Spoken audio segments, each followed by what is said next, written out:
Bonjour à tous, j'espère que vous allez bien, je vous retrouve aujourd'hui pour une nouvelle vidéo dans laquelle on va parler un petit peu de The Crew Motorfest. Je vais tout simplement essayer de répondre à vos questions, les questions qui sont le plus souvent posées dans les commentaires des vidéos que j'ai déjà fait sur le jeu, mais également dans le chat, puisque régulièrement en live, même si le jeu n'est pas encore sorti, il y a pas mal de gens qui posent des questions sur ce jeu. Évidemment, j'ai choisi les questions qui me paraissaient les plus importantes, mais si vous en avez d'autres, n'hésitez pas à les mettre en commentaire sous cette vidéo. Sait-on jamais, peut-être que je vais pouvoir tester le jeu en avance, et même peut-être, sait-on jamais, pouvoir faire des vidéos dessus. Et donc si grâce aux commentaires sous cette vidéo je sais ce qui vous intéresse le plus sur ce jeu, j'aurai l'occasion de centrer mes premiers contenus sur The Crew Motorfest sur ces questions-là. Donc n'hésitez pas, et puis n'hésitez pas aussi bien sûr à laisser un petit like et à vous abonner pour les prochains contenus. Sachez que dans cette vidéo je ne vais pas partager de leaks, mais je vais peut-être faire des références à des leaks déjà partagés. Des références évidemment assez évasives pour que vous ne puissiez en tirer aucune conclusion, on va dire ça comme ça. Donc ne comptez pas sur moi pour les partager avec vous, parce que sinon c'est directement le strike YouTube. Mais je pense qu'une partie d'entre vous a déjà vu ces leaks là et sauront de quoi je parle au moment où j'en parlerai. Pour les autres, malheureusement, va falloir attendre les informations officielles. Même si je pense qu'il n'y a pas besoin d'avoir fait l'ENA pour comprendre, même sans avoir vu les leaks, ce à quoi on va faire référence. On va commencer par la première question. Quand est-ce qu'on en saura plus sur The Crew Motorfest? Eh bien sachez que dans quelques jours, on sera au début du mois de juin, et au début du mois de juin, qu'est-ce qu'il y a? Il y a plein de conférences centrées sur les jeux vidéo. Même si cette année on n'a pas d'E3, les gros éditeurs comme Ubisoft, qui est l'éditeur de The Crew Motorfest, ont décidé quand même de faire des conférences comme si elles étaient présentes à l'E3. On aura donc le Ubisoft Forward le 12 juin 2023. Sachez que cette conférence, évidemment, je la streamerai, donc si vous avez envie d'assister à cette conférence et de découvrir les nouveautés en même temps que moi et avec moi, n'hésitez pas à me rejoindre sur Twitch via le lien qui sera sous cette vidéo. Vous pouvez bien sûr follow pour être notifié du début des prochains lives, mais vous pouvez aussi, si ça vous intéresse, utiliser votre Twitch Prime qui vous permettra de me soutenir gratuitement en vous en profiter de plein de petits bonus. Cette conférence, comme vous pouvez vous en douter, ne sera pas centrée sur The Crew Motorfest, mais sur les jeux Ubisoft en général. The Crew Motorfest en faisant partie, il est quand même très fort probable qu'on ait quelques news. Peut-être qu'on verra du gameplay, peut-être qu'on aura simplement un nouveau trailer, peut-être qu'on aura même, pourquoi pas, un interview des développeurs de Ivory Tower avec quelques informations supplémentaires sur le jeu, et peut-être qu'à côté de ça, on aura également des news sur The Crew 2. Ceux qui suivent pas mal certaines pages sur les réseaux sociaux savent qu'il y a eu une 9ème saison qui a été leakée sur The Crew 2, et qu'il est tout à fait probable que ces nouveautés soient annoncées pendant la conférence Ubisoft Forward. Parler de The Crew 2 va me permettre de faire la transition vers la deuxième question que je vois quand même assez régulièrement ces derniers temps. Est-ce que si les développeurs ajoutent encore du contenu sur The Crew 2, cela signifie forcément que The Crew Motorfest ne sortira pas cette année? Pour moi, il y a vraiment deux cas de figure possibles avec cette fameuse mise à jour de The Crew 2 et la sortie de The Crew Motorfest. Premier cas de figure possible, la saison 9 de The Crew 2 et éventuellement la dernière saison de The Crew 2, et dans ces cas-là, ils attendent que cette saison soit terminée pour sortir The Crew Motorfest. Je rappelle que les saisons sur The Crew 2, c'est pas très long, mais c'est pas non plus comme sur Forza Horizon 5 où une saison c'est un mois. Une saison sur The Crew 2, c'est aux alentours des 2 à 3 mois. Sachez que la saison actuelle de The Crew 2, la saison 8, va se terminer aux alentours de la dernière semaine de juin. Si on rajoute 2 à 3 mois à cette date-là, on serait quelque part entre fin août et début octobre. Cette période-là, vous la connaissez, c'est la fameuse saison des jeux vidéo. Tous les ans, entre septembre et décembre, c'est vraiment là qu'il y a le plus de sorties de jeux, surtout du côté de chez Ubisoft. Il est donc tout à fait possible qu'ils attendent la fin de la saison 9 de The Crew 2 pour sortir The Crew Motorfest, tout en ajoutant à The Crew 2 des contenus qui seraient quand même très attendus par la communauté et qui permettront de teaser aussi un petit peu The Crew Motorfest, puisqu'on sait déjà que ces véhicules-là, qui ont déjà été leakés, ceux qui ont vu les leaks vous saurez, et on sait que certaines grosses nouvelles features qui arriveront sur The Crew 2 avec cette fameuse mise à jour seront présentes Day One sur Motorfest, donc c'est une possibilité pour eux aussi de donner un avant-goût de ce qui va être présent sur Motorfest via The Crew 2. Deuxième cas de figure, ils sortent le jeu courant juin ou juillet, et ils sortent quand même une saison sur The Crew 2 en même temps, pour faire un peu la saison d'adieu, tout simplement à The Crew 2, mais aussi pour,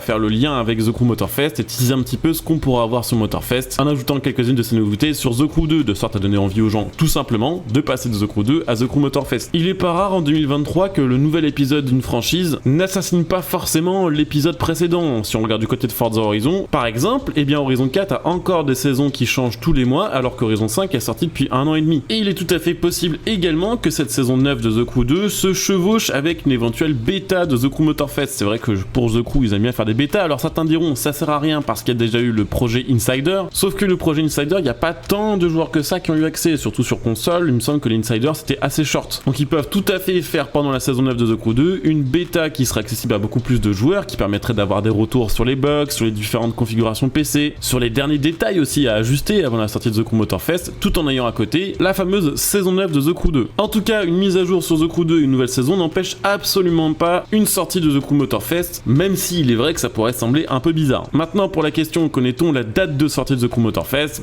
Vous aurez eu votre réponse avec la question précédente. Non, pour l'instant on sait pas. En plus de ça, on peut pas vraiment se baser sur ce qui a été fait avant sur The Crew, puisque The Crew 1 est sorti en décembre 2014, The Crew 2 est sorti au mois de mai 2018, donc il n'y a pas vraiment de période spéciale The Crew, contrairement à Forza Horizon où ça sort en général octobre ou novembre, ou Need for Speed où c'est novembre ou décembre. The Crew ça peut tomber un peu n'importe quand. Ce qui est sûr c'est que ce sera pas pour avant le 12 juin, mais après ça tout peut arriver. Prochaine question que je vois aussi assez régulièrement dans les commentaires, est-ce que le prochain The Crew sera plus beau? Est-ce que la physique sera différente? Est-ce que le fait que le jeu sorte aussi sur ancienne génération va lui nuire? On va commencer par la première partie de cette question, on va parler un petit peu graphisme et physique. C'était vraiment les deux gros points noirs de The Crew 2 qui étaient très souvent cités, soit par les gens qui avaient déjà le jeu et qui trouvaient vraiment qu'il y avait un souci à ce niveau-là, et qui d'ailleurs avec le temps verront le jeu s'améliorer aussi bien sur les graphismes que sur la physique. Mais là où c'était un peu plus dommage, c'est pour tous les gens qui regardaient des vidéos YouTube, des let's play live Twitch sur The Crew 2, je voyais vraiment régulièrement des gens dire que ils se prenaient pas le jeu parce que c'était pas très beau et que la physique avait l'air d'être bizarre. Résultat, il y a pas mal de gens qui sont plutôt partis du côté de Forza Horizon que du côté de The Crew. La très bonne nouvelle, et on a déjà eu l'occasion d'en parler dans d'autres vidéos à propos de Motorfest, c'est qu'il va utiliser le nouveau moteur d'Ubisoft, le Snowdrop. Pour tous ceux qui ont eu la chance comme moi de participer au programme Insider de The Crew Motorfest, alors vous savez déjà que le jeu va être vraiment beaucoup plus joli que The Crew 2 et que la physique va être différente. Pour ceux qui n'ont pas eu la possibilité de tester le jeu via le programme Insider, je vous invite évidemment à aller regarder le trailer sur la chaîne officielle d'Ubisoft qui sera en plus jolie qualité que dans cette vidéo, puisque moi je l'ai téléchargé de la chaîne d'Ubisoft et dans cette vidéo il va être compressé une deuxième fois pour être réajouté sur YouTube. Les trailers de The Crew Motorfest ont été réalisés avec le moteur de The Crew Motorfest, c'est donc pas des trailers de 3D pré-rendus à l'avance et il y aura donc pas un énorme gap entre les graphismes qu'on voit dans le trailer et les graphismes du jeu final. En ce qui concerne la physique, dites-vous que sur The Crew 2, ils savaient très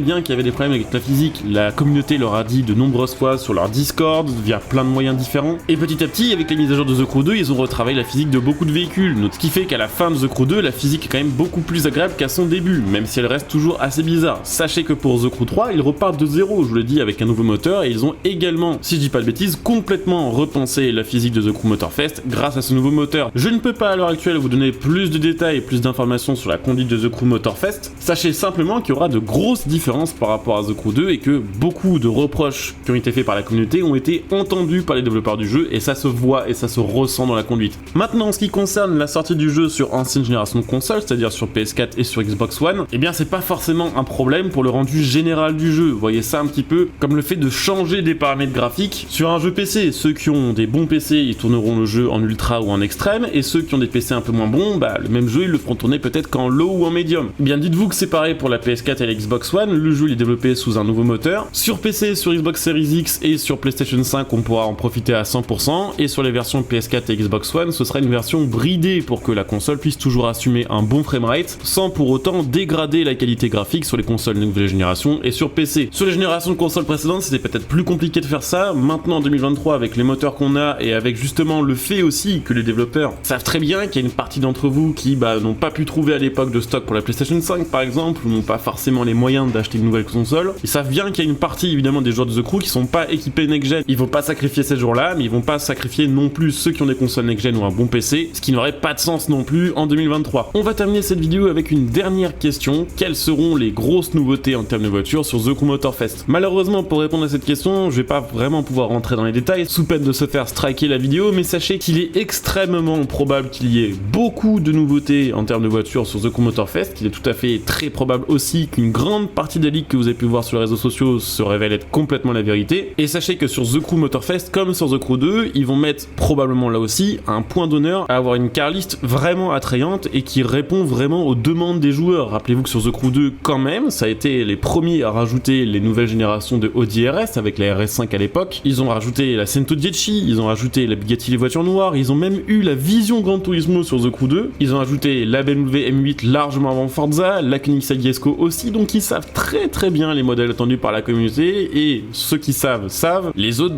dites-vous simplement que tout ce qui a été demandé par la communauté, que ce soit par rapport aux voitures mais aussi par rapport aux fonctionnalités, a été entendu par les développeurs du jeu et qu'il y a de grandes chances pour que les modèles auxquels vous pensez soient ajoutés sur le jeu très prochainement. De mon côté en tout cas, j'attends quand même avec impatience The Crew Motorfest. C'est vrai que pour l'instant on a eu assez peu d'images, assez peu d'informations, ce qui fait que la hype a pas vraiment décollé je dirais, mais à Ivory Tower ils écoutent la communauté, Ubisoft ils ont été un petit peu dans la sauce ces derniers temps, donc ils ont plus trop le droit à l'erreur, donc ils ont tout intérêt à sortir des jeux qui marchent bien, qui sont appréciés par la communauté et qui sont bien notés, et c'est un jeu qui globalement va être quand même bien meilleur que The Crew 2 et bien plus complet. Hâte de voir en tout cas ce qu'on nous annonce pour la suite, à la conférence d'Ubisoft Forward ou à d'autres événements peut-être entre temps ou après. Évidemment si cette vidéo vous a intéressé, si elle vous a aidé côté, je vous invite à soutenir la chaîne gratuitement. Vous pouvez par exemple utiliser mon lien Instant Gaming pour acheter vos jeux à prix réduit. Vous pouvez utiliser le lien matal.net pour acheter votre matos gaming. Tous ces liens-là, ils sont sous la vidéo, évidemment. Et puis pour ceux qui souhaitent aider la chaîne sur le long terme, évidemment, vous pouvez aussi devenir des soutiens via le bouton rejoindre sous cette vidéo. Il y a plein de bonus selon les rangs que vous choisirez et ça aide vraiment la chaîne sur le long terme. Donc n'hésitez pas à jeter un petit coup d'œil. De mon côté, je coupe ici cette vidéo. Je vous dis à très bientôt. Bonjour à tous. Ciao.